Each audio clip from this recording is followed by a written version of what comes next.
시청자 여러분 안녕하십니까? 뉴스9 윤종호입니다. 중국의 이른바 전승절 80주년을 기념하는 열병식 행사를 북중러 세 정상이 나란히 서서 지켜봤습니다. 세 나라 지도자가 공식 석상에서 한자리에 모인 건 냉전 종식 이후 처음 있는 일입니다. 오늘 하루 전 세계가 이 장면을 유심히 지켜볼 수밖에 없었습니다. 중국을 중심으로 북한과 러시아가 반서방 진영의 결속을 과시하며 미국의 패권에 도전장을 내민 거란 분석입니다. 특히 북한 김정은이 반서방 연대의 핵심 축으로 등장하면서 남북관계 개선에 신경 쓰고 있는 우리 정부, 만만치 않은 외교적 도전에 직면하게 됐습니다. 첫 소식 이태영 기자가 전합니다.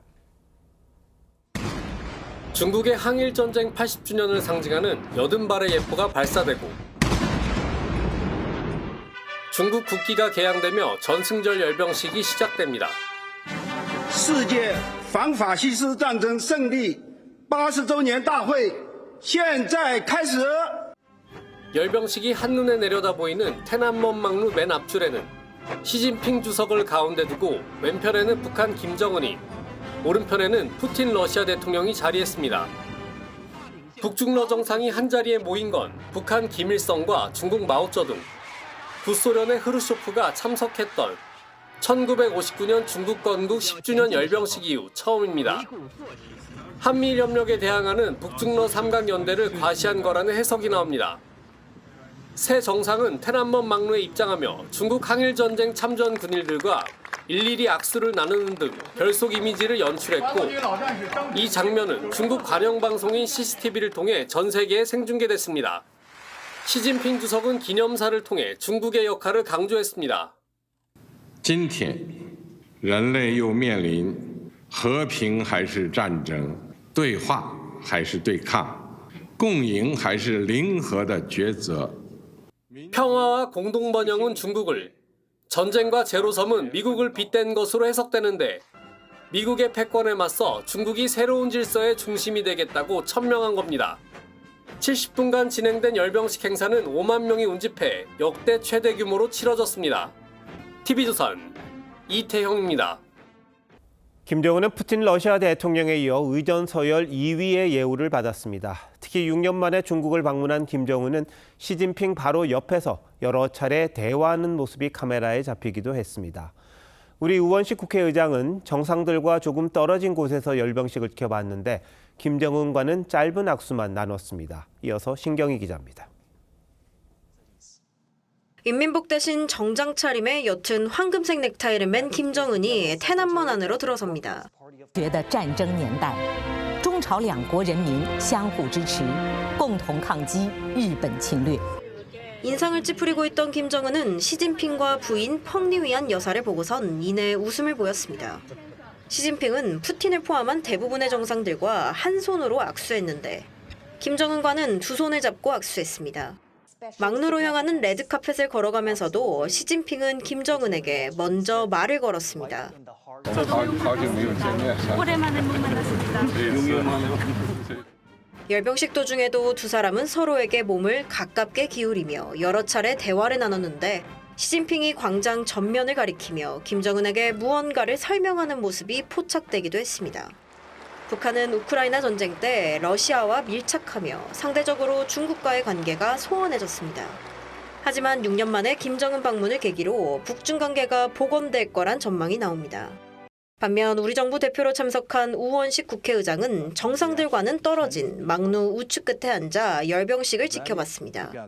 우 의장은 열병식 전 대기실에서 김정은과 만나 악수를 나눴는데 우 의장이 먼저 7년 만에 다시 봅니다라고 말을 건넸고 김정은은 네라고 짧게 답한 것으로 전해졌습니다. TV조선 신경입니다. 전승절 행사가 끝난 뒤엔 북러 양자회담이 진행됐습니다. 북한군이 우크라이나 전쟁을 지원한 데 대해 푸틴 대통령은 감사를 표했고 김정은 위원장은 형제의 의무라고 화답했습니다. 김정은이 중국으로부터 특별 대우를 받은 만큼 시 주석과도 양자회담을 곧 열 걸로 보입니다. 중국 베이징에서 최우정 기자가 보도합니다. 중국 전승절 리셉션이 끝난 뒤 계단을 함께 내려온 김정은 위원장과 푸틴 대통령이 서로 푸틴의 전용 리무진인 아우루스 상석에 앉을 것을 권합니다. 푸틴과 김정은이 뒷좌석에 함께 탔고 김여정도 뒤따라 탑승합니다. 혈맹 수준으로 밀착한 두 국가 정상이 대내외의 친밀감을 과시한 겁니다. 같은 차량에 탑승한 김정은과 푸틴은 이곳 자유타워 국빈관으로 함께 이동해 양자회담을 가졌습니다. 2시간 30분 동안 진행된 회담에서 푸틴은 김정은에게 북한군 파병이 쿠르스크주 해방을 도왔다며 절대 잊지 않을 것이라고 말했습니다. Что мы никогда не забудем и тех жертв, которые принесли ваши вооруженные силы и семьи ваших военных. 김정은은 북러 관계가 모든 면에서 발전하고 있다며 러시아를 도운 건 형제의 의무라고 했습니다. 또 해야 되는 것이 있다면 그 형제적인 그런 의무로 우리가 감당해야 될 의무로 간주하고 모든 걸 다해서 도울 용의가 있습니다. 회담이 끝난 뒤 두 정상은 포옹을 했고 푸틴은 김정은에게 러시아 방문을 초청했습니다. 앞서 김정은은 루카셴코 벨라루스 대통령에게 평양 방문을 제안했고 공식 리셉션에선 다른 국가 정상들과 대화하는 모습도 포착됐습니다. 김일성 이후 45년 만에 참석한 다자외교 무대에서 정상 국가의 지도자란 이미지를 부각하려는 의도로 해석됩니다. 김정은과 시진핑의 공식 회담은 아직 진행되지 않은 걸로 전해졌는데 방중 기간 양자회담이 이뤄질 거란 전망이 나옵니다. 중국 베이징에서 TV조선 최우정입니다. 김정은의 첫 다자 외교 못지않게 관심을 받고 있는 건 딸 주애의 깜짝 동행입니다. 특히 김정은 바로 뒤에부터 전용 열차에서 내리는 모습이 포착되면서 후계 구도를 공식화한 게 아니냐는 분석까지 나오고 있습니다. 좀 섣부른 감도 드는데요. 주애는 오늘 공식 석상에는 모습을 드러내지 않았습니다. 이어서 최영국 기자입니다. 전용 열차에서 내리는 김정은 국무위원장을 딸 김주애가 뒤따릅니다. 최선희 외무상과 김성남 국제부장 등 김정은을 수행하는 주요 간부보다 먼저 내리며 사실상 퍼스트레이디 역할을 한 겁니다. 김정은이 해외 일정에 딸을 대동한 건 이번이 처음입니다. 김정은은 부인 리설주 사이에 세 자녀를 두고 있는 것으로 알려졌습니다. 김주애는 오빠와 남동생 사이 둘째로 추정됩니다. 12살인 주애는 3년 전 처음 모습이 공개됐는데 외교 무대에 깜짝 등장하면서 유력한 후계자로 위상이 굳어진 게 아니냐는 평가가 나오고 있습니다. 북한 매체의 호칭 변화도 이 같은 분석을 뒷받침합니다. 사랑하는 자제분과 요사와 함께 김정은 동지께서 존경하는 자제분과 함께 숙소에 도착하시자. 다만 김정은의 나이를 고려했을 때 후계 구도를 공식화했다는 해석은 아직 성급하다는 반론도 있습니다. 김정은의 동생 김여정 부부장은 어제 모습을 보이지 않았지만 전승절 연회 때 모습이 포착됐습니다. 김정은을 근거리에서 수행하며 같은 차량을 타고 이동하기도 했습니다. 국정원이 동행 가능성이 높다고 전망했던 부인 리설주는 아직 동행 여부가 확인되지 않았습니다. TV조선 최원국입니다. 북중러 삼국 정상이 전 세계에 반미 연대 밀착을 과시하자 미국은 불편한 기색을 내비쳤습니다. 특히 트럼프 대통령은 시진핑 주석을 향해 미국에 대항하려고 모의하는 푸틴과 김정은에게 안부를 전해달라며 뼈있는 말을 했습니다. 어떤 행동이었는지 이정민 기자가 전합니다. 중국에서 북중러 정상이 모이는데 걱정할 일 없다며 여유를 부리던 트럼프 대통령. Not at all. And I have a very good relationship with President Xi, as you know. But China needs us much more than we need them. 오늘 오전 시진핑과 푸틴, 김정은이 나란히 입장하는 장면이 생중계되자 SNS를 통해 불편한 심기를 드러냈습니다. 중국의 승리와 영광에는 많은 미국인이 죽었다고 썼고 시진핑을 향해 반미를 모의하는 와중에 푸틴과 김정은에게 따뜻한 안부 인사를 전해달라고 했습니다. 중국 열병식이 미국에 대한 공개적 도전이 됐다는 분석이 잇따르는 가운데 견제구를 날린 겁니다. AFP 통신은 세계를 무대로 한 중국의 쿠데타라고 평가했습니다. CNN도 미국 주도의 세계 질서에 대한 공개적 도전이라며 시진핑에게 김정은이 반서방 연대의 필수적 파트너임을 확실히 보여준다고 논평했습니다. Putin, Kim Jong-un, the president of Iran, all there reinforce China's role as the centerpiece of a new coalition. 일본 정부는 북중러 결집에 대해 관심 있게 주시한다면서도 논평할 입장이 아니라며 말을 아꼈습니다. TV조선 이정은입니다. 태남먼 막루 위에 나란히 선 북중러 정상의 모습, 오늘 전 세계가 관심 있게 지켜봤을 겁니다. 미국 주도 질서에 반기를 드는 이른바 반서방 연대 등장이라는 평가까지 나오는데 신범철 세종연구소 수석연구위원 모시고 자세한 열병식의 의미, 동북아 정세와 관련된 전망까지 들어보도록 하겠습니다. 어서 오십시오. 네, 안녕하세요. 네, 오늘 중국 전승절, 이른바 2차 세계대전에서 승리했다는 날이잖아요. 근데 미국과 같이 연합국을 구성해서 이긴 것 아닙니까? 근데 이 자리가 오히려 반서방 연대를 과시하는 행사로 된 것 같습니다. 네, 시진핑 주석의 정치적 아젠다로 재해석된 거죠. 말씀하신 것처럼 2차 세계대전 태평양 전쟁은 미국이 주도했고 중국 본토에서도 사실은 국민당이 주도를 했거든요. 그렇죠. 그런데 지금 시진핑 주석은 반미 연대의 중심에 중국이 있고 그것을 이끄는 리더가 자신이다. 그 점을 강조한 거라고 봅니다. 네. 근데 오늘 김정은 위원장 보니까 상당히 나도 정상국가의 정상이다. 이런 식의 의미를 좀 부여하려고 하는 것 같더라고요. 다자 무대에 사실 안 나섰잖아요. 왜 나선 겁니까? 북한에 필요가 있다고 봅니다. 사실은 지난 2년간은 러시아와의 연대를 통해서 다시 기반을 확보했다. 이제는 그런 것을 좀 확충하려면은 중국과의 관계를 복원해야 되고 국제 무대에 나가야겠다는 생각을 한 것 같아요. 그렇기 때문에 이번에 회담 이렇게 참석을 한 것 같고요. 앞으로 저는 트럼프 대통령과의 정상회담 가능성도 열려 있다고 봅니다. 네. 혹시 경제 에이펙에 올 가능성은 어떨까요? 아마 우리에 직접 오진 않을 거고요. 네. 트럼프 대통령이 에이펙에 온다면은 정상회담 차원에서 판문점이나 원산 같은 데서 만날 생각은 있을 것 같습니다. 그럴 가능성은 있다 이렇게 보시는군요. 근데 앞서 전해드렸습니다만 북중러 정상이 한 자리에 모인 건 66년 만입니다. 1959년 이후 있는 일인데요. 당시 김일성은 마오쩌둥과는 조금 다른 자리에 있었다고 합니다. 조금 떨어져 있었다고 합니다. 근데 오늘은 김정은은 바로 시진핑 옆에 있었어요. 이건 어떻게 해석해야 할까요? 그만큼 북한의 가치가 올라갔다. 시진핑 주석에게는 반미 연대를 이렇게 보여주려고 하는데 북한이 빠지면 안 되잖아요. 네. 그렇기 때문에 북한을 초청했고 59년에 김일성 주석이 갔을 때는요. 네. 사실 그 전해에 친중파라고 할 수 있는 연안파 숙청을 했어요. 그랬죠. 그래서 그 해에 사실은 중공군도 북한에서 철수를 했고 관계가 네. 안 좋았을 때입니다. 그렇기 때문에 다시 역으로 해석되면 지금은 북한의 가치가 높기 때문에 옆좌석에 놔둘 수 있지만 또 관계가 멀어지거나 하면 언제든지 멀어질 수 있다. 이러한 국제관계의 흐름을 저희가 잘 파악해야 된다고 생각합니다. 결국 러시아를 의식했다고 봐야 되는 건가요? 러시아하고는 어떻게 과거에 보면 경쟁 관계라고 볼 수 있는데 예. 지금은 반미 연대에 북한이 필요하다는 그 필요성이 더 컸을 거라고 봅니다. 네. 자, 북중러 정상이 태남먼 이 막루에 딱 이렇게 세 명이 섰어요. 상당히 상징적이었는데 신냉전 이런 표현도 지금 나올 수밖에 없는 상황입니다.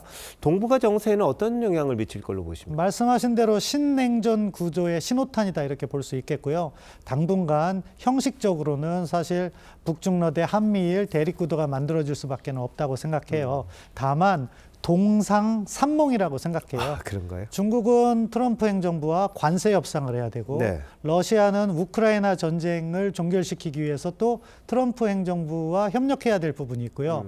북한의 경우에도 사실은 제재 해제를 위해서 트럼프 네. 대통령을 만날 필요성이 있다. 그렇기 때문에 그 결속력은 아주 강하진 않을 거라고 생각합니다. 자, 오늘 최신 무기들도 상당히 많이 나왔습니다. 사거리가 2만 킬로미터 이상인 ICBM도 있었는데요. 미국 사실상 위협할 수 있습니까? 위협적이라고 생각하고 그렇기 때문에 트럼프 대통령이 골든돔을 계획하고 있는 거죠. 오늘 전시된 것 중에 둥펑 5C와 둥펑 61 미사일은 다탄두 대륙간 탄도미사일이에요. 네. 더군다나 이제 앞으로 개발되고 있는 것은 다탄두가 독립적으로 재진입을 할 수 있는 MIRV라고 하는데 그런 탄두가 들어갈 거기 때문에 네. 미국으로서도 미사일 방어가 상당히 어렵습니다. 따라서 그러한 위협을 느끼고 있는 것이고 그래서 골든돔 프로젝트가 준비되고 있는 걸로 알고 있습니다. 예. 자, 이번 방중에 이제 김정은의 딸 주애가 동행을 했습니다. 이게 벌써부터 후계 구도 이야기를 하는데 좀 섣부른 것 같기도 한데요. 이거 왜 데려간 것 같으십니까? 전통적으로요. 사실은 우리에게 잘 안 알려져서 그렇지 김일성도 김정일을, 네. 김정일도 김정은을 후계자가 되기 전에 중국의 고위급에 소개시켜주는 행사는 늘 있어 왔어요. 예. 그런데 지금 후계자로 확정됐느냐? 그건 아니라고 볼 수 있지만 후계자 수업을 받고 있느냐? 하면은 지금 후계자 양성 과정에 있다. 그렇게 볼 수 있기 때문에 네. 김주애를 소개한 거라고 봅니다. 네. 근데 김정은 방중이 궁극적으로는 또 두 가지 해석이 있을 것 같습니다. 미국을 조금 끌어내는 그런 의도가 있다. 반면 전용차 번호판에 이제 정전협정일 그걸 기재하면서 반미 의지를 또 드러냈다. 어느 쪽에 있다고 보십니까? 저는 두 가지 의미가 연결돼 있다고 봅니다. 그러니까 사실은 한미 정상회담 이후에도 트럼프 대통령을 실명 비난을 하지 않고 있고 항상 미국 정상회담 이전에 중국을 방문한 전례가 또 있어요. 네. 그런 맥락에서는 제재 완화를 위해서 트럼프를 만날 의지는 있어 보인다. 다만 번호판이 시사하는 것 같이 북한이 양보하지는 않는다는 거죠. 자신이 승리하는 협상을 하겠다는 의지가 담겨 있다고 봐야 되기 때문에 북미 정상회담, 미국 정상회담이 개최된다고 해서 무조건 좋은 일만 생길 거라는 우리가 인식은 버려야 되고 북한 비핵화 부분은 항상 염두에 두고 추구해야 될 일이라고 생각합니다. 네. 자, 근데 김정은이 직접 등판하면서 우리 외교 입지가 좀 줄어들었다 이렇게 보시는 분도 있습니다. 이재명 대통령은 우리가 페이스메이커를 하겠다 그랬잖아요. 여전히 유효할까요? 저는 이 페이스메이커는요, 문재인 정부의 한반도 운전자론보다 훨씬 더 현실적이고 실용적이라고 생각합니다. 단 유의할 게 있어요. 페이스메이커가 뭐를 하는 겁니까? 속도 조절을 하는 거예요. 네. 그런데 우리가 의욕에 앞서서 속도를 너무 올려버리면 사실은 성공적인 페이스메이커가 되기가 어렵다. 그리고 동시에 일관된 외교적 행보가 중요하기 때문에 갑자기 말을 바꾼 거거나 방향을 바꾸면 안 된다는 조언을 하고 싶습니다. 알겠습니다. 여기까지 듣겠습니다. 고맙습니다.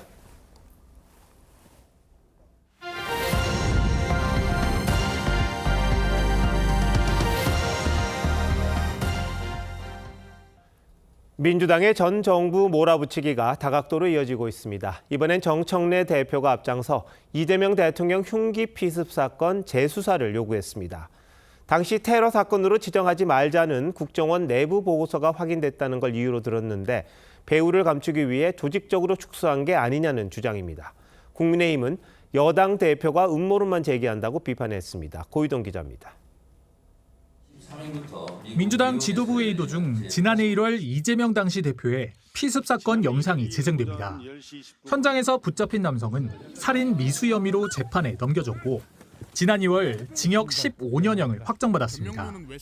그런데 20개월이 지난 상황에서 민주당이 사실상 배후설을 들고 나와 재수사를 요구했습니다. 몇 개월간 치밀하게 준비된 암살 시도로서 제 눈으로 똑똑히 본 분명한 테러 사건이었습니다. 사건을 테러로 지정하지 말잔 당시 국정원 보고서가 확인됐다며 윤석열 정권이 테러 사건을 축소 은폐한 것 아닌지 진상규명이 필요하다는 겁니다. 정적 제거를 위한 조작 기획 사건, 특검과 국정조사로 끝까지 밝혀내야 합니다. 테러 방지법상 적용 대상은 국가나 지자체 등으로 규정돼 있습니다. 야당 대표에 대한 공격에 테러 방지법을 적용할 수 있을지에 대해선 법조계에서도 의견이 엇갈립니다. 정청래 대표를 포함한 민주당은 국정원 권한을 강화하는 테러 방지법 제정에 반대했었습니다. 박근혜 정권은 테러 방지법을 통해서 장기 집권 음모를 꿈꾼다고 저는 생각합니다. 국민의힘은 여당 대표의 책무는 음모론 제조가 아니라며 산적한 민생 문제에서 국민 관심을 돌리려는 의도로밖에 보이지 않는다고 비판했습니다. TV조선 고유동. 민주당이 검찰 해체 뒤 새로 만들려는 중대범죄수사청을 법무부와 행안부 중 어디에 두느냐를 놓고 당과 정부의 의견이 엇갈리고 있는데요. 민주당이 오늘 의원총회를 열어 당내 의견을 수렴했습니다. 대부분 행안부 산하를 주장했다는데 일요일 당정 협의가 예정돼 있습니다만 결론은 이미 난 듯합니다. 전정원 기자입니다. 이재명 대통령이 보여주기식 검찰개혁은 안 된다고 강조한 지 닷새 만에 민주당이 의원총회를 열고 정부 조직 개편안을 논의했습니다. 합의에 이르지는 못하더라도 치열하게 의견들, 본인들의 의견과 생각들을 충분히 밝혀주셔야 됩니다. 2시간가량 토론에서 10여 명이 공개 발언을 했는데 이른바 정성호안에 동의한 의원은 한 명도 없었던 걸로 전해졌습니다. 복수의 의원들은 검찰 카르텔을 깨기 위한 개혁인데 정 장관 의견대로 중수청을 법무부에 두는 건 말도 안 된다고 주장한 것으로 알려졌습니다. 어떤 의원님도 법무부에 두자는 내용은 말씀하지는 않으셨습니다. 당 지도부에 일임하기로 했습니다. 검찰의 보안 수사권 폐지에 대해선 정 장관이 신중론을 밝힌 데 이어 경실련도 오늘 성명을 내고 피해자 권익을 심각하게 훼손할 수 있다고 우려했습니다. 경찰의 수사의 어떤 부실한 측면들 또는 봐주기 측면을 보완할 수 있는 제도적 장치는 꼭 필요합니다. 네. 하지만 의총에선 직접 수사 권한을 조금이라도 남겨선 안 된다는 의견이 우세했던 것으로 전해졌습니다. 한 민주당 의원은 강경파와 다른 의견을 내면 배신자로 몰리는 게 현실이라고 했습니다. 민주당은 내일 법사위 공청회를 거쳐 나흘 뒤 당정협의에서 최종안을 확정할 계획인데 의총에서의 다수 의견대로 결정될 거란 전망이 우세합니다. TV조선 전정원입니다. 정성호 법무장관을 공개 비판하고 여당의 검찰 보안 수사권 폐지에 동조한 임은정 동부지검장을 향한 검찰 내부 저격 계속되고 있습니다. 서울중앙지검 안미영 검사는 임 지검장이 이재명 대통령을 검사에게 속은 바보로 만들었다고 직격했습니다. 이광희 기자가 보도합니다. 민주당과 조국혁신당이 국회에서 연 검찰개혁 공청회에서 임은정 서울동부지검장은 정성호 법무부 장관이 검찰개혁 오적에 장악됐다고 비판했습니다. 법무부 장관의 조차도 지금 검찰이 다 장악돼 있는 상태인 건 알지 않습니까? 임 지검장에 대한 검찰 내부 공개 비판이 이어지는 가운데 지난 2018년 강원랜드 수사 외압 의혹을 폭로했던 안미연 서울중앙지검 검사도 가세했습니다. 안 검사는 내부망에 대통령을 검사들에게 속는 바보로 만들었다며 대통령의 인사에 노골적으로 개입하는 오만함이 검찰 해체의 논거 중 하나라고 했습니다. 또 보안 수사권 폐지를 주장하는 임 지검장을 향해 지난 몇 년을 검사로서의 본업은 부업처럼 하고 본업을 인플루언서로 살았다고 해도 수사의 개념조차 모르면 어떡하냐고 했습니다. 그러면서 임 지검장이 윤석열 전 대통령과 나란히 사법 붕괴 오적이 될 것이라고 했습니다. 안 검사는 지난 7월에도 특정 정당의 우호적이라는 이유로 기회가 올 땐 그 자리를 거절했다며 임 지검장의 파격 승진을 비판한 바 있습니다. 임 지검장은 TV조선의 반론 요청에 답하지 않았습니다. TV조선 이광희입니다. 저희가 어제 자세히 전해드렸듯이 밤늦게까지 이어진 최교진 교육부 장관 후보자 인사청문회는 사과로 시작해 사과로 끝났습니다. 국민의힘은 음주운전 전과의 천안함 음모론 공유 등 최 후보자가 반교육적 하자 종합 세트라며 자진 사퇴를 요구했습니다.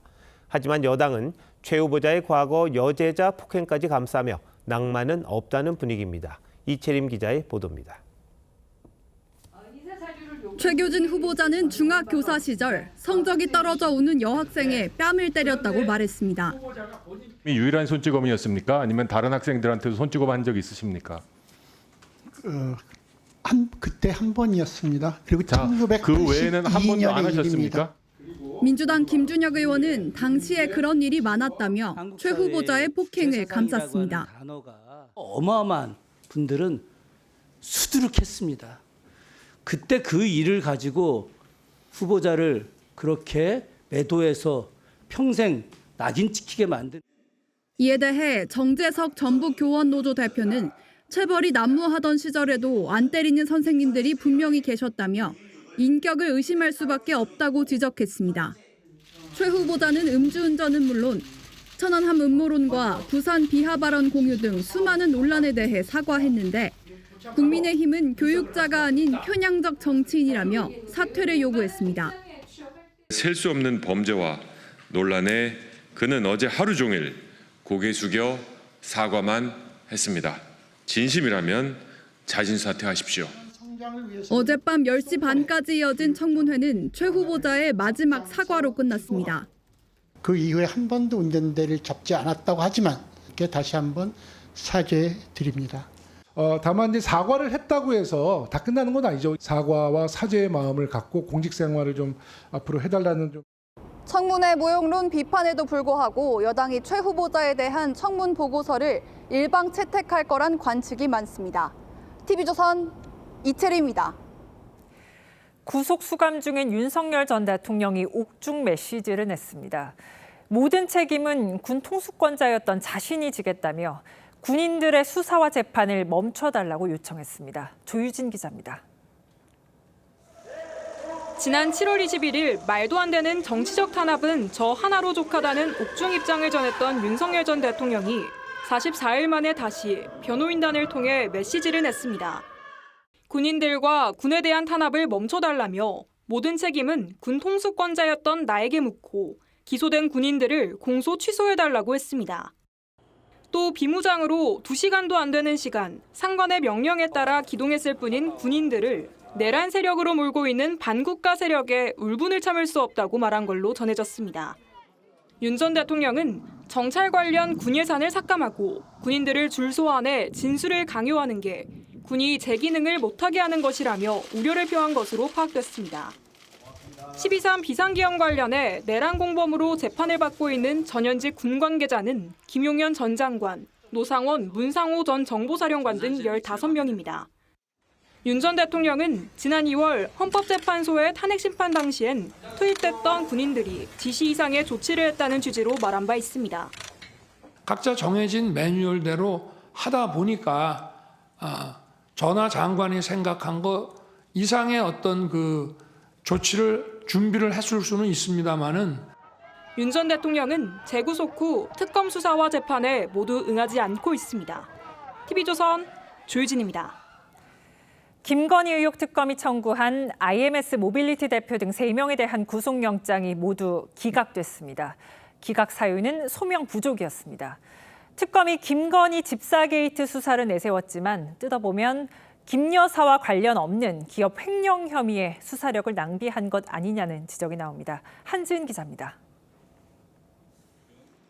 특검은 김혜성 씨를 구속 기소하며 집사 게이트라고 규정했습니다.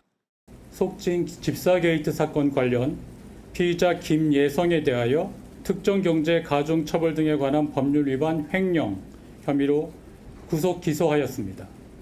김 씨가 김건희 여사와의 친분을 내세워 IMS 모빌리티에 184억 원의 투자금을 받아 일부를 빼돌렸다고 본 겁니다. 김 씨는 횡령 혐의로 구속됐지만 정작 김 여사와의 관련성은 포함되지 않았습니다.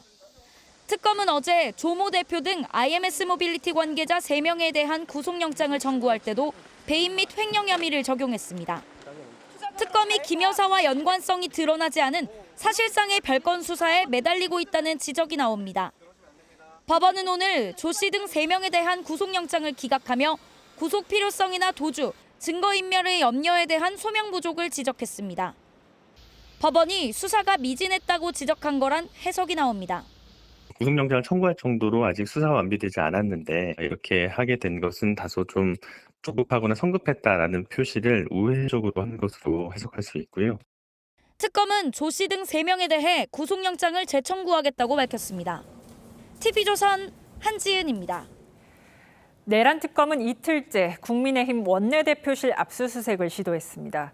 하지만 의원들이 무기한 농성까지 하며 강하게 반발했고 결국 오늘도 성과 없이 돌아갔습니다. 국민의힘은 조은석 특검에 대해 정치 깡패라며 법적 대응을 검토하고 있습니다. 변정현 기자입니다. 특검 수사관들이 국민의힘 의원들을 향해 영장을 꺼내 보입니다. 국회 본관 복도에 앉아 농성 중인 의원들이 거세게 반발하자 일단 물러섭니다. 야당 탄압 금지법원 압수수색 중단하라. 국민의힘이 오전부터 허무맹랑한 내란몰이라며 강하게 반발했지만 내란 특검팀은 오후 1시 반쯤 원내대표실과 행정실에 대한 압수수색을 다시 시도했습니다. 법에 탈을 쓴 정치 깡패들의 저질 폭력입니다. 2025년 9월 3일을 내란 정당몰이 종식일로 선포합니다. 국민의힘은 특검이 압수수색 시도를 멈출 때까지 이곳에서 무기한 농성을 이어간다는 계획입니다. 압수 대상 기간을 지난해 5월부터로 잡은 것도 논란입니다.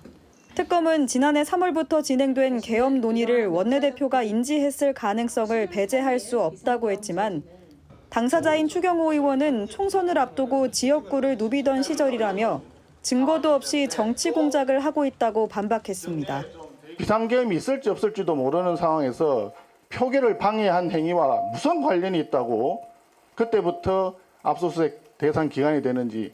토론회 참석차 국회를 찾은 오세훈 서울시장은 야당 지자체장 수사를 요구한 민주당을 향해 전복이 멀지 않은 폭주기관차 같다고 비판했습니다.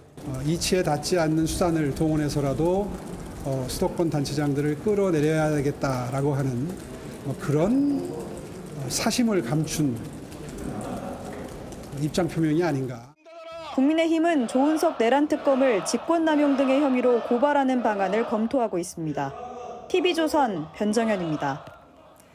서울 관악구의 한 피자 가게에서 주인이 흉기를 휘둘러 3명이 숨졌습니다.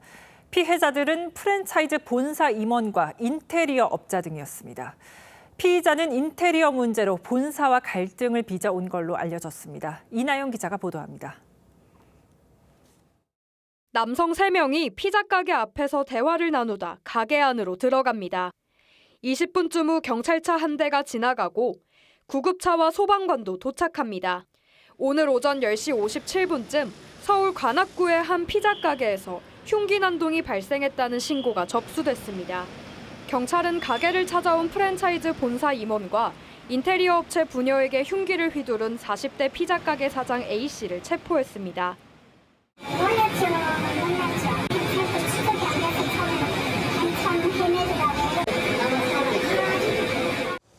피해자 3명은 인근 병원으로 옮겨졌지만 결국 숨졌습니다. 흉기 난동이 일어난 가게는 신문지로 내부가 가려져 있고 경찰이 출입을 통제하고 있습니다. 경찰은 점주가 인테리어 업자와 갈등으로 범행을 저질렀다고 설명했습니다. 피자 프랜차이즈 본사는 A씨가 인테리어 업체와 깨진 타일을 수리하는 문제를 두고 갈등이 심했다고 밝혔습니다. 그러면서 본사 직원은 둘 사이 갈등을 중재하는 과정에 사고를 당했다며 본사가 갑질을 한 것은 없다고 해명했습니다. 경찰은 치료를 마치는 대로 A씨 신병을 확보해 범행 동기 등을 조사할 예정입니다. TV조선 이나영입니다.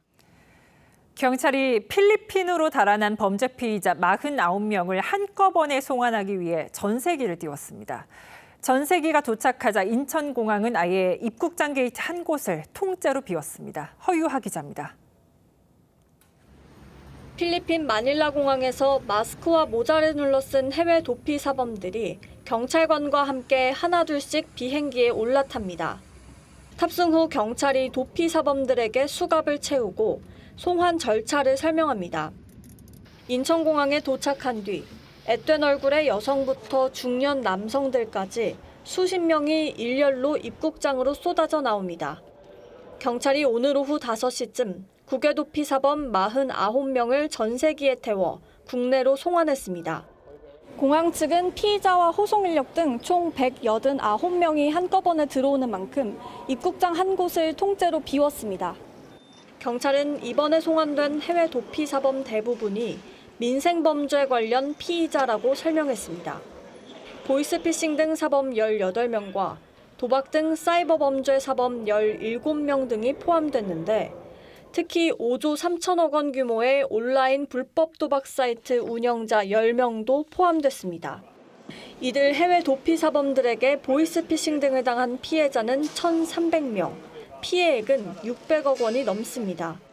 최근 필리핀 등 동남아 지역 중심으로 우리 국민들에게 심각한 피해를 주는 보이스피싱 등 국외 도피 사범이 급증하고 경찰은 송환된 도피범들을 관련 수사가 진행 중인 전국 23개 경찰서로 보냈습니다. TV조선 허유아입니다. 경남 거제의 한화오션 조선소에서 선박 제작을 의뢰한 선주 측 감독관이 바다에 빠져 숨졌습니다. 하중 시험을 지켜보다 구조물이 무너지면서 사고가 났습니다. 한화오션 근로자가 아닌데 중대재해처벌법 적용 대상으로 볼 수 있는지 구자형 기자가 취재했습니다. 선박 구조물이 무너져 내렸습니다. 하중 실험에 쓰이는 일명 워터백이 떠 있고 선박 아래에선 해경 대원들이 물에 빠진 남성을 헤엄쳐 구조하고 있습니다. 남성이 선박에서 바다로 추락한 건 오늘 낮 11시 반쯤입니다. 처음에는 물에 빠진지 몰랐다고 했습니다. 그래서 사람이 안 보인다 해가지고 그렇게 시작이 된 겁니다. 해경이 오후 1시 30분쯤 심정지 상태의 남성을 구조해 병원으로 옮겼지만 숨졌습니다. 30대 남성은 선박 제조를 의뢰한 선주 측 감독관으로 브라질 국적입니다. 선박의 꼬리 쪽에서 하중을 얼마나 견딜 수 있는지 시험하는 걸 참관하다 선박 구조물이 무게를 견디지 못하고 무너져 내리면서 10여 미터 아래로 떨어졌습니다. 사고가 난 배는 해저에서 뽑은 원유를 보관했다 운반선에 넘겨주는 15만 톤급 대형 선박입니다. 한화오션 측은 원유나 화물을 싣고 얼마나 버틸 수 있는지 실험을 하던 중이었다고 설명했습니다. 고용노동부는 선주 측 외국인 감독관에게도 산업안전보건법과 중대재해처벌법을 적용할 수 있는지 조사하고 있습니다. TV조선 구자영입니다. 강원 강릉은 더 메말라가고 있습니다. 상수원 저수율이 13%대로 떨어지면서 이제 단수가 코앞으로 다가왔습니다. 이런 최악의 상황에서 조금이라도 도움을 보태려는 전국 각계각층의 손길은 계속 이어지고 있습니다. 이승훈 기자입니다. 강릉 아레나의 주차장이 생수로 가득 찼습니다. 전국의 봉사단체와 기업, 자치단체들이 보낸 겁니다. 전국 각계각층에서 보내준 생수는 모두 199만 병에 달합니다. 오늘부터 시민 한 명당 12리터씩 배급되기 시작했습니다. 수도까지 잠금해가지고 지금 70% 80% 잠그고 있는데 물 오는지 이 가구당 배부되면은 큰 도움이 될. 해경 5,000톤급 경배함정 삼봉호도 물을 가득 싣고 왔습니다. 수방차 50대 분량 약 600톤에 달합니다. 인근 시군으로 멀리 물을 실으러 가야 하는 불편과 시간을 줄였습니다. 50에서 한 80km를 이동해서 수급을 하는 걸로 알고 있습니다. 여기서 홍대정수장까지는 한 13km. 소방관과 군인, 지자체 관계자들은 250여 대의 차량으로 18,500톤의 물을 정수장과 상수원으로 날랐습니다. 이런 고마움에 강릉정보고 학생들은 직접 만든 빵을, 한 카페는 2년 전 산불 때처럼 무료로 커피 1,000잔을 제공했습니다. 산불 때도 더웠지만 지금도 많이 덥거든요. 그래서 시원한 음료수라도 제가 대접을 해드리면. 강릉 상수원은 가뭄으로 바짝 말랐지만 온정의 물결만은 넘치고 있습니다. TV조선 이승훈입니다. 중국은 이번 전승절을 계기로 반미 반서방 세몰이를 주도했습니다. 열병식에선 최신 전략 무기들을 대거 공개했는데 군사력을 과시하는 동시에 미국과의 패권 경쟁에 전면적으로 나서겠다는 의도가 담겼다는 분석입니다. 김자민 기자입니다. 시진핑 주석이 중국산 의전 차량인 홍치를 타고 부대를 사열합니다. 시 주석이 인사하자 열병 대원들이 힘차게 화답하며 한치의 오차도 없이 고개를 돌립니다. 공중에선 헬기 편대가 80이란 숫자 대형으로 비행하고 이어 지상에선 45개 부대, 군인 만여 명이 차례로天安門 광장을 행진합니다. 최신 무기 행렬에선 육해공에서 핵미사일을 발사할 수 있는 이른바 핵 삼축 체계가 줄줄이 모습을 드러냅니다. 로봇계 군단은 무인 전차에 실려 등장하고 상공에선 공중급유기가 전투기에 급유하는 장면이 연출됐습니다.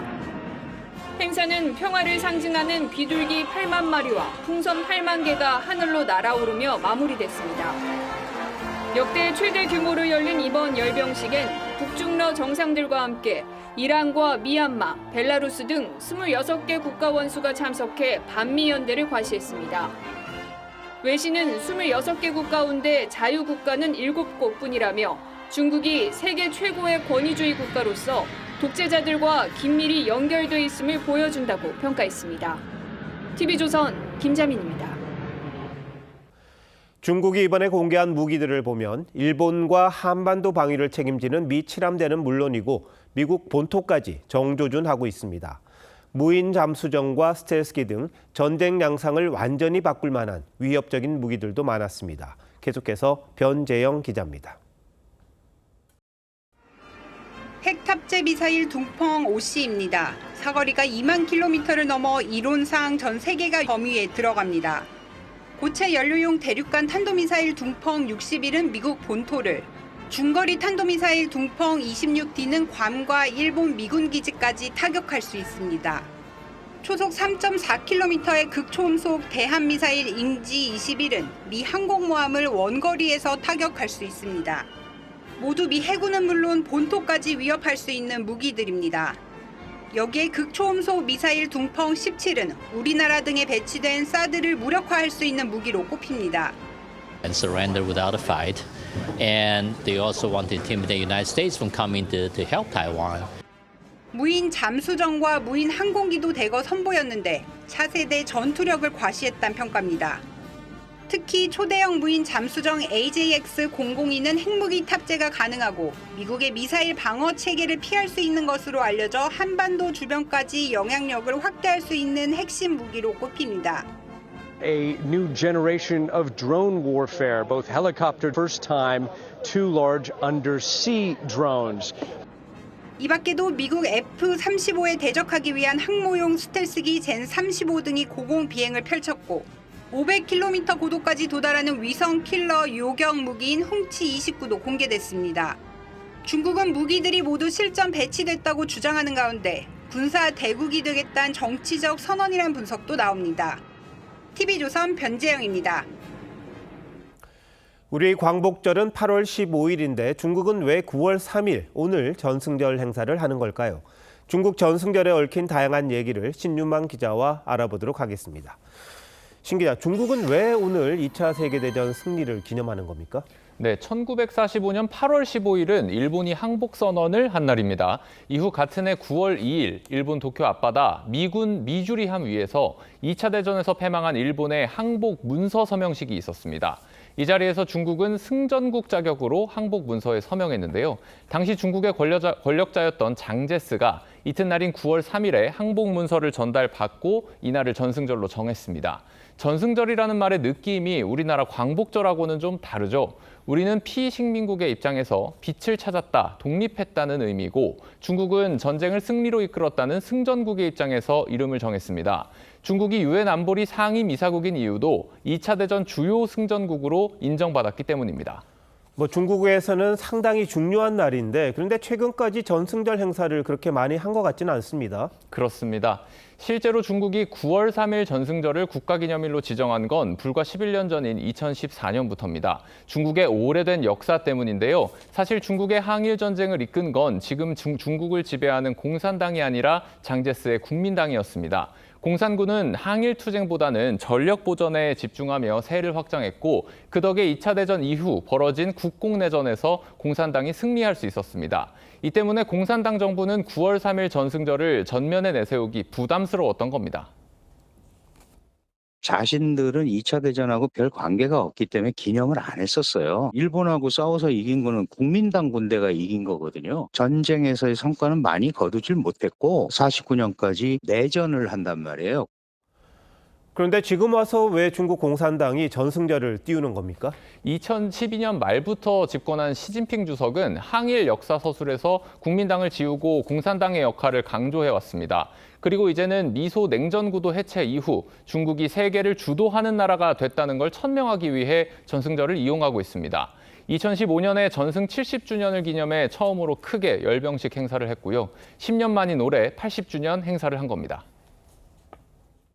미중 전략적 경쟁 구도가 부상하고 점차 심화해 가니까 중국 정부는 이를 반미 또는 미국의 비판적인 국가들과 연대를 강화하면서 대내외적으로 중국의 우방국들과의 연대를 강조하는 그런 기회로 활용하고 있습니다. 중국이 하필天安門에서 행사를 하는 이유는 따로 있습니까?天安門 광장은 1949년 10월 1일에 마오쩌둥이 중화인민공화국 건국을 선포한 상징적인 공간입니다. 중국 수도 베이징에서 열병식을 할 만큼 넓고 탁 트여 있는 몇 안 되는 곳이기도 합니다. 하지만天安門 광장은 1989년 중국의 마지막 대규모 민주주의 항쟁이죠.天安門사태가 일어난 곳이기도 합니다. 이때 언론 자유와 정치 개혁을 요구하던 시민 수백 명에서 수천 명이 중국 인민해방군의 총탄에 목숨을 잃었습니다. 이렇게天安門은 여러 역사적 의미가 겹쳐 있는 입체적인 공간이라고 볼 수 있겠습니다. 네, 열병식에서 다양한 무기 선보여서 아주 눈에 띄었습니다만 이 역사를 잊어서는 또 안 되겠군요. 신 기자, 잘 들었습니다.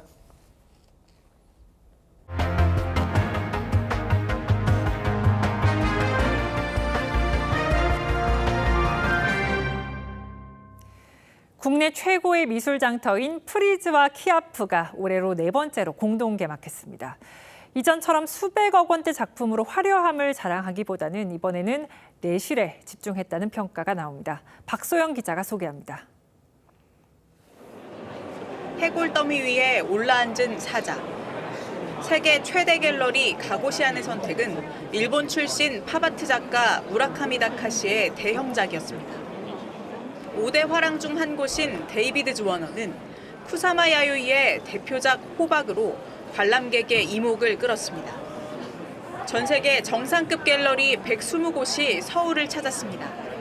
미술사 교과서에 나올 법한 수백억 원짜리 명작들의 나들이는 줄었지만 실구입 비중은 그렇지 않다는 게 미술계 안팎의 평가입니다. 정상급 아트페어인 프리즈가 국내에 확고히 자리를 잡으면서 서울이 글로벌 미술 시장의 한 축이 됐다는 분석도 나옵니다. You know, when Frieze arrived in Seoul, it felt like a big bang. It was almost a sensation. You cannot even think Seoul without Frieze now in the art world. And I think this is a big achievement. 국내 최대 아트페어 키아프 역시 내실을 키웠습니다. 모두 175개 갤러리 중 3분의 1에 달하는 50곳이 해외 갤러리로 출품작의 평균 수준을 끌어올렸다는 평가입니다. 언제부턴가 9월 첫째 주나 둘째 주가 서울 아트위크라고 해서 앞으로도 향후 계속되거나 아니면 더 커지지 않을까. 일명 키아프리즈 기간을 맞아 서울 전역에서 107곳 갤러리가 전시를 선보이는 연계 행사도 열리고 있습니다. TV조선 박소영입니다. 미국, 멕시코와의 평가전을 앞둔 우리 축구대표팀이 뉴욕에서 첫 훈련을 소화했습니다. 주장 교체 여부에 관심이 쏠렸는데 손흥민이 계속 주장을 맡는다고 합니다. 미국 뉴욕에서 이다솜 기자입니다. 화창한 날씨에 가벼운 달리기로 시작된 첫 훈련 분위기는 밝았습니다. 주장 손흥민은 특유의 활기찬 모습으로 선수단의 분위기를 끌어올렸습니다. 볼 돌리기를 하며 시작된 커피 내기에 절로 목소리가 커집니다. 이번 소집을 앞두고 7년 만에 주장 교체 가능성이 나왔지만 변화는 없을 전망입니다. 홍명보 감독은 손흥민을 비롯한 베테랑 선수들과 개별적으로 면담했고 당분간 손흥민이 계속 주장 자리를 이어갈 예정입니다. 전체 26명 중 24명이 첫 훈련을 소화한 가운데 이번 미국 원정 2연전은 홍명보 호에게는 천금 같은 기회입니다. 내년 북중미 월드컵이 열리는 미국에서 개최국 중 두 곳인 미국과 멕시코를 잇따라 상대하는데 우리보다 강한 상대와의 스파링이라는 장점은 물론 월드컵 개최국의 환경을 미리 경험할 수 있는 아주 소중한 시간입니다. 그 경기장들이 되게 다 좋다고 생각을 하고 있고요. 근데 미국이 워낙 크기 때문에 그 지역마다 날씨나 잔디가 다 달라서 이제부터는 본격적인 월드컵 체제입니다. 9개월 앞으로 다가온 월드컵을 향한 포지션 경쟁도 막이 오르면서 선수들의 각오도 더욱 단단해지고 있습니다. 미국 뉴욕에서 TV조선 이다솜입니다.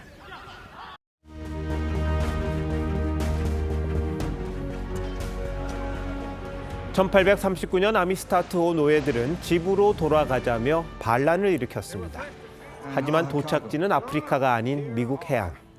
바닷길을 모르는 이들을 백인 선주가 교묘하게 속인 겁니다. 정치판에도 이런 항해술 사기가 흔합니다. 개혁을 외치지만 막상 배가 닿는 곳은 권력 집중이라는 낯선 항구일 수도 있습니다. 요즘 검찰 개혁 논란이 그렇습니다. 표면적으로 중대범죄수사청을 어디에 둘지, 보안수사권을 남길지 싸우지만 진짜 문제는 따로 있습니다. 국가수사위원회, 줄여서 국수위, 모든 수사의 컨트롤 타워를 맡습니다. 국수위 권한이 너무 커지는 게 아니냐는 지적입니다. 민주당 안대로라면 경찰과 국가수사본부, 중수청은 행안부가 관할하고 수사기관을 총괄하는 국수위는 국무총리실 산하에 둡니다. 경찰, 중수청, 공수처, 특별사법경찰까지 모두를 사실상 국수위가 지휘 통제하는 시스템입니다. 모든 수사권이 정부 수중에 장악되는 거죠. 우리나라는 모든 수사는 사법의 통제하에 있어야 한다는 근대 형사사법의 대원칙을 지켜왔습니다. 이게 사실상 대통령이 좌지우지할 수 있는 거대 사정기관 탄생으로 변질될 수도 있다는 겁니다. 국수위 위원 11명 중 대통령과 국회가 각각 4명을 임명하고 나머지 3명도 사실상 친정부 인사로 채울 수 있기 때문입니다. 대한민국 검찰이 그동안 대통령의 인사권에 눌려 정치, 검찰의 오명을 벗지 못한 건 사실입니다. 그렇다 하더라도 때로는 권력을 견제하기도 했습니다. 서로 껄끄럽다는 건 서로 무시하지 못했다는 거겠죠. 그런 견제가 사라지는 게 바람직한 건지는 두고 볼 일입니다. Name of missing person. I answered it 1,000 times. 군부가 장악한 나라에서 사람들이 이유 없이 사라집니다. 모든 수사권이 한 곳에 모인다면 어떤 일이 일어날까요? 국민의 안전이 더 잘 지켜질까요? 아니면 권력의 안전이 우선일까요? 정답은 다들 아실 겁니다. 9월 3일 윤정호의 앵커 칼럼, 파출소 뒤 경찰서였습니다.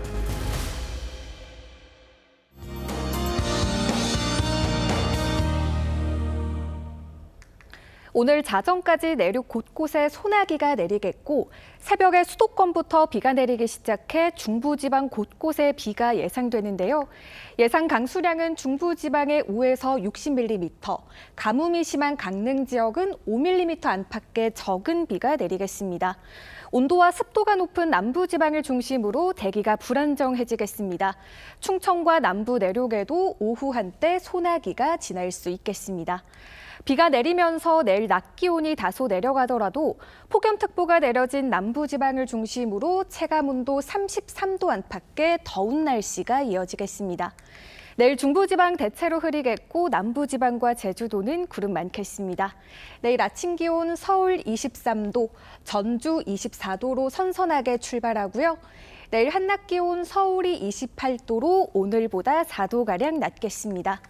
이번 주말 전국 곳곳에 비가 내리겠고 이후로는 점점 선선해지겠습니다. 날씨였습니다. 9월 3일 수요일 뉴스9 마칩니다. 시청해주셔서 고맙습니다.